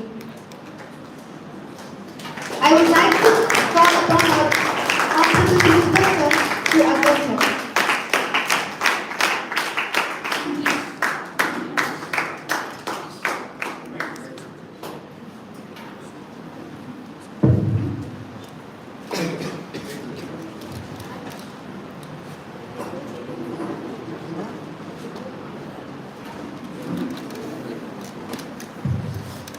A very good afternoon, one and all gathered here. Respected principal, dear ma'am, other teachers who are here, and all the wonderful presenters. Right from the group 1, which was the most informative, and to the last group, which was the most entertaining. So you have given us an intense knowledge about what this budget was all about. Okay. Today being Saturday, I would have opted to stay at home with an oil bath and a nice hot lunch. Okay, but what drove me here? In the introductory part, the MOC said this is the 4th year of the budget, and of the 4th year, I missed an opportunity to be here during the last presentation for 3 or 4 I'm here. No? So it's always exciting for me to be here. You will consider yourself as a senior student of this school. But I am a teacher who teaches postgraduate and research scholars, and I feel you're all babies. Okay, so there is a contrast in the way I see you, and I can't say I'm amazed. I don't find a right adjective to say how excited and how happy I am to see the intensity of the learning that you students do. You make such a effort to learn this topic. Budget is not a great topic, it's very boring. And you make an effort to, first of all, read it, and then understand it, and then criticize it, then evaluate it, and then present it. And the most important aspect is, none of you use any prompts. But it's stunning to see the way you remember how you remember the statistics. Alright, it's so nice. And then, there was a nice script. I appreciate all the teachers if you were if you have worked in the background. And the script was very good, add some emotions to it, okay? So you're very concentrating on all the scripts that was going on. And the unprepared part was answering the questions. The way you took the questions, you picked up the points, you justified our queries. That's super.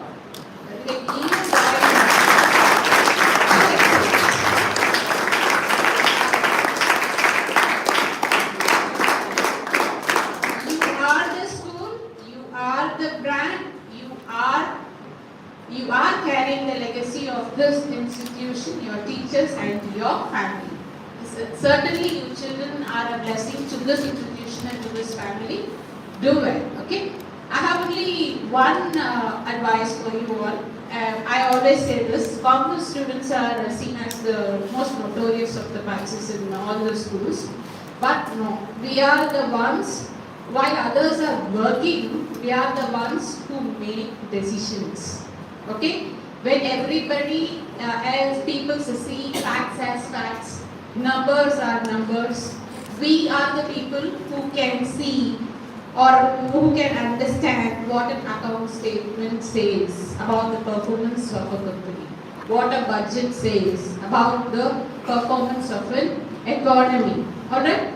We go beyond seeing and we evaluate, we interpret things, and we understand the problems associated with the numbers that we are seeing, and we are decision makers.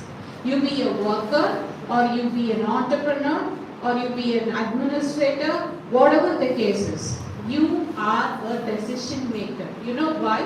This kind of presentations in which you say what, why, how, why not, what if, all the questions were included in your presentation. It was so wonderful. I'm sure you would have put in at least a week's effort or even more to come out with this kind of precisions.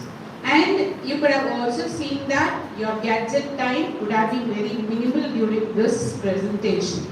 Open your eyes, open your ears. More than what books can say, more than what your gadgets can say, people around you will teach you more. When a guest is coming to your home, try to understand what they are doing for their living, how they are making their living, how is it happening, how is their life working for them, business working for them, farming working for them, work working for them. Alright? Talk to people when you are going in a bus. Don't engage yourself with the earphones. Talk to the person who is sitting next to you, maybe a vegetable vendor, maybe a flower seller, maybe anybody, a cobbler, whoever it is.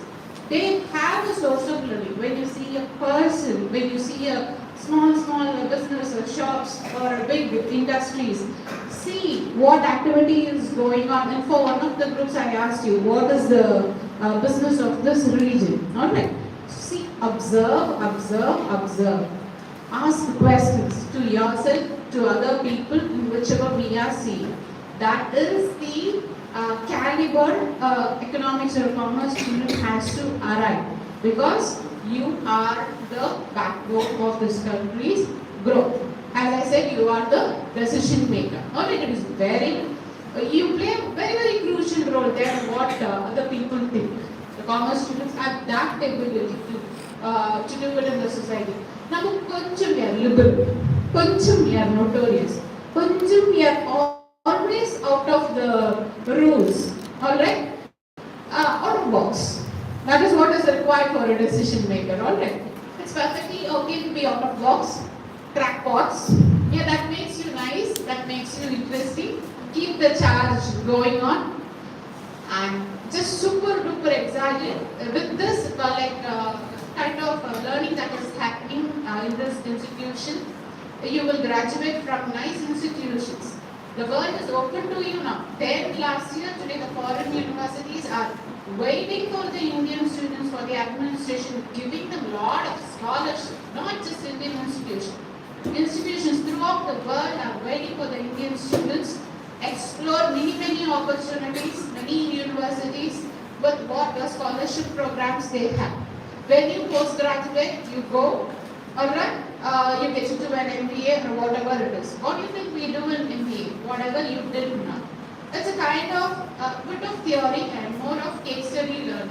We give, there's this intense problem statement with all the numbers that is happening in the specific business unit, and then we ask them to analyze what is happening in the marketing, what is happening in finance, what is happening in HR, what is happening in the information systems that is in the company. How are they relating themselves to the corporate environment? How are they listening with the government? How is their exposure to the global arena? This is what we teach. You are already, looks like you are already MBS, I think in direct go to PhD programs. That is the level of knowledge you have. I assure you, somebody drops in for a PhD registration will be more than welcome. Yes, provided the systems allow. Alright, so it's very exciting, and this last 3.5 hours with you was very nice.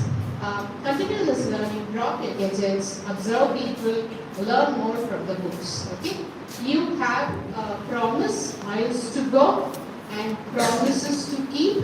So don't spoil yourself with substances or any unwanted habits or any abusive relationships.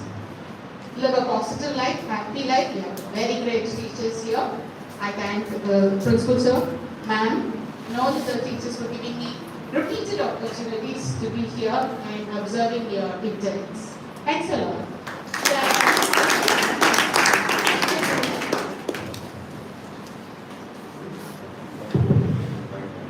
Thank you, ma'am, for your valuable input and inspirational words. I request our beloved principal to address the gathering.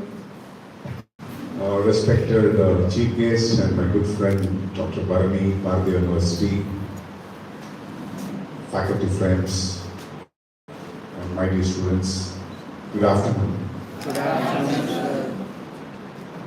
You do it once, it's an accident. You do it twice, it's a coincidence. You do it more than 2 times, maybe you call it as consistency. When you do it for the 4th time, I call it as a tradition. I call it as a culture. I call it as an ethos. So, decoding budget for 4th time in a school, I'm very sure I had been an economics teacher for a quite long time. I don't even think if any school is doing. And we have created traditional decoding the budget. So this is generally done in higher intellectual forums.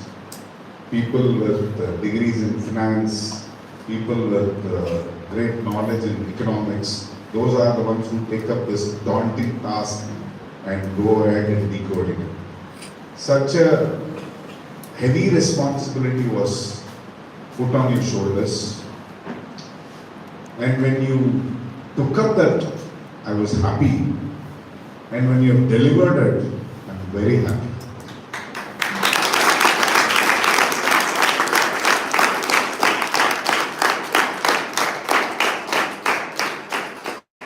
So, on this momentous day, we're having a great opportunity of having Dr. Bharani with us. Yes, there was a long profile read about Bharani. I'll just speak two lines. We are friends for the last 28 years. From 1995, we belong to the same NCC. We both went to Republic Day camp in the year 1997. And like that, we have been traveling. And in the last few years, the last 5 to 6 years, I always have a special right to ask anything from Bharani, and especially related to education and all that. And whenever I ask her, see, she's a professor at Bharatiya University, one of the well-known or very active professor in the entire Bharatiya University. Anybody in the Bharatiya University you ask, though she is relatively new to the university, people know her because of her activeness. She is someone who always gets an opportunity to go out of the country representing the university. She has been traveling around every year. She goes to one country or another just for learning or because of the caliber and the interest she has got. So, such a person, I as a friend have got this liberty, just like that, over a phone call and tell, please come over, we are doing budget in our school. And I tell her a date and I tell, I'll give you 1 more week time, my children need to prepare. Then again she agrees. So that's for the friendship, she is coming forward. And beyond that, and every time I call, on the last 2 occasions, she said like, it is not just for that alone. I'm impressed with the way your children are doing the budget. And so beyond it, The tradition has gone beyond. The tradition has gone beyond my friends' friendship influence to get a chief guest. She has come today more because of the tradition we have created than a friend invite. That's the success of the tradition. So thank you, Bharani, for coming here and sharing your valuable thought. She is a person like this who is always value-based, and whenever she gets to meet children or of school or college, she will pass on the words of her wisdom and try to create that positive mark in everybody she meets. So that's wonderful to have her. And also the meticulousness she followed in listening to your budget, taking notes, asking relevant questions. And whenever there is a moment that you did pull out some surprises, she did not hesitate to comment spontaneously. Just like that, she gave her positive comments. That's all fantastic. I feel happy for having her as a chief guest for such a function, where effort has been put in a large quantity by all of you. And of course, the faculty members, Smita, and the Department of Commerce, Agaram Public School, well supported by John.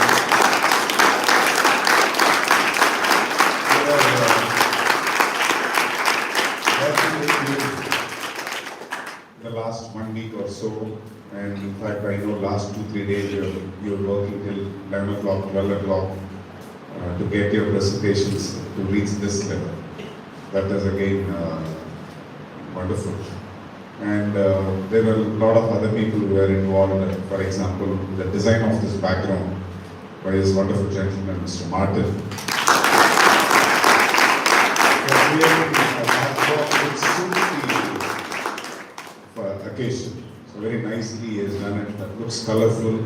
It's not that easy. He has done with a lot of thought process, and he brought it to me multiple times to get my approval. And I felt at one point of time bad to return it back because he kept trying with 500 rupee note, different colors, dollars, so many backgrounds he brought it. And finally, at one point of time, I settled for this 2000 rupees notebook because that's being the highest denomination. And also, this budget is more about the finance and all that. So we finally chose this. And this logo is something he created. This is now, we are using it for third year? Yes, the third, fourth, yeah. So, not only this, so many other things he's been doing. Female, okay. Finance, okay. Pink associated with the lady finance minister. And of course, my appreciations to all of you. Tremendous transformation. Okay, what I saw you or what I know about you all for over these days, over these years, and what you demonstrated on the stage, I see an immense transformation. Okay, so that is because of your hard work, because of your effort, because of the sincerity, the commitment, and the determination to do well. So this is one event which has transformed so much in you. And there are going to be multiple events or so many things that's going to come up in your life. Take up the challenge. Don't worry about how much knowledge and skill you have in the beginning. You jump into it, you take the plunge, you will learn. And as a result of it, you will grow. So I'm personally very happy, and I'm personally happy for a lot of you. I know about you, what struggles you have had earlier, and what transformation that has happened inside you. It gives me immense satisfaction today to sit and observe the growth that is happening inside you. As a principal and as a teacher or as a well-wisher or an outsider, I feel so happy for this transformation happening in you.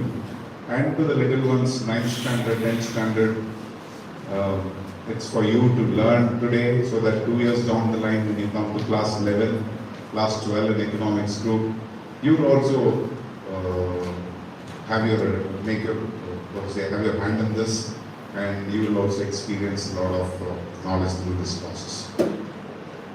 So, without taking much time, I invite the chief guest once again on the stage to do the announcement of results. And this result is completely her observation. Though I have done my own evaluation, but I'm not going to, I just keep it within myself. I leave it to the chief guest for her, please. I've completely left it to her judgment to decide based on whatever has happened today, and the right of. So we go on.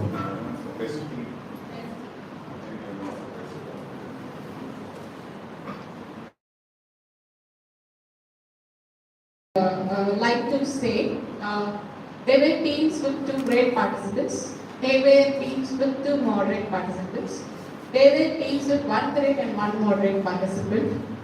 Okay? So, the way all of you balanced with your contribution to the team is certainly appreciable. Okay? That is one important trait. You are never going to be an individual in any organization you are. You are just a part of a team. Even in the family, you are a part of a system. Alright, so there is no individuality. I appreciate the learning, the tolerance you have developed, and the support you gave for the person who is not able to do it to the standard that you have expected. Coming back, coming to the best presentation part, maybe you can consider me biased. A lady chief guest, a lady finance minister. So it goes to the ladies team. They took up a very difficult topic, which is the most critical part of any budget, that is the taxes. So it is Ms. G. Neya and Ms. R. Mrudula.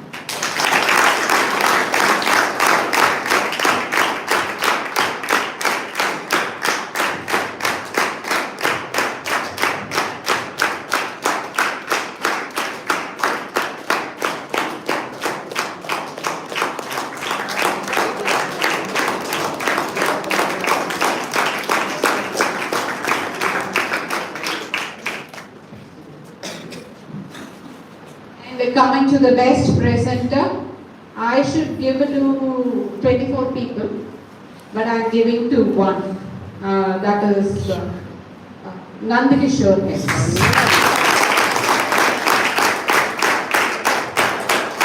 For the intensity of his presentation and for his emotional stability when things went wrong, and the way they handled a problem. Okay, it was wonderful.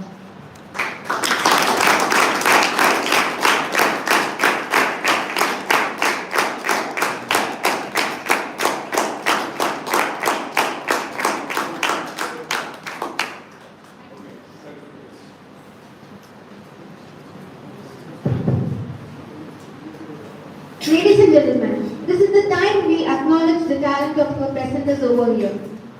Don't they say the more you scrub yourself on the stone of participation, the more you shine. It's time to give away the certification for every participant who made this day more special.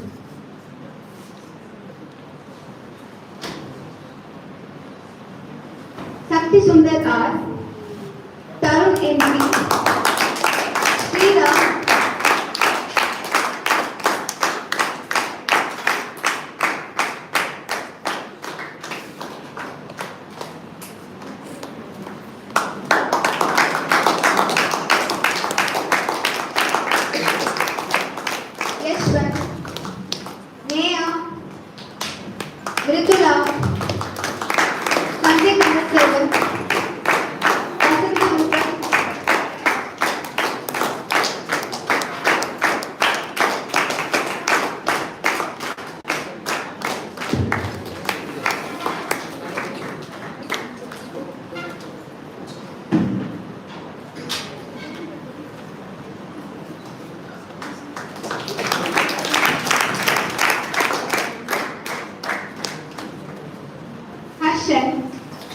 Bindya,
Martin.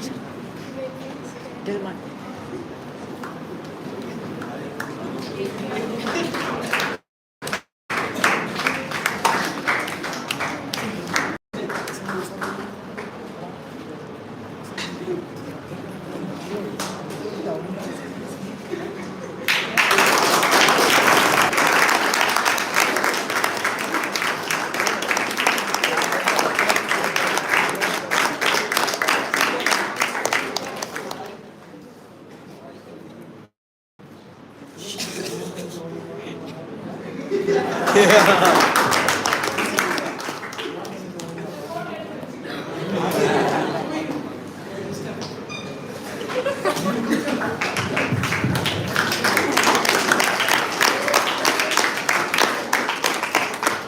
Balapin, Sujit, Nandakishore, Bharat Kumar, Sanjay,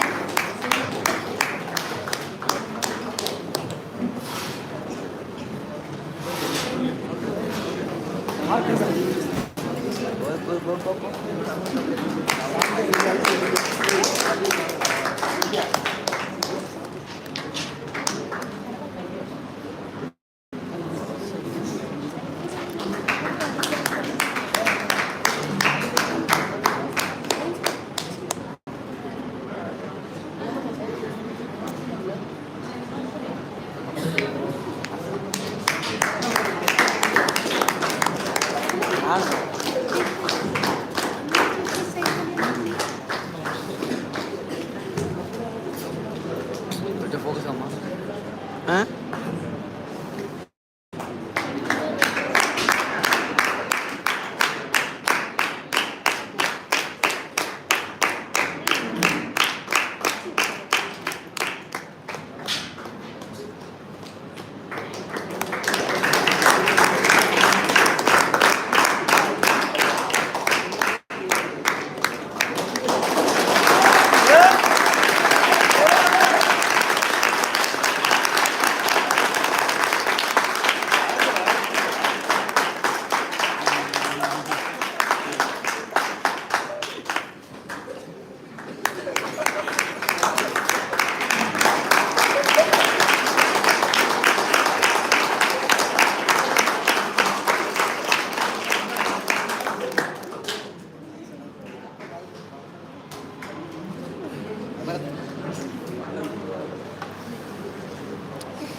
the best and beautiful things in the world cannot be seen or even touched.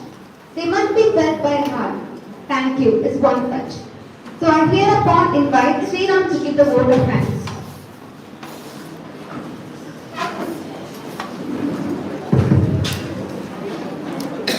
Good afternoon to Honorable Chief Guest, respected Principal, teachers and my dear students.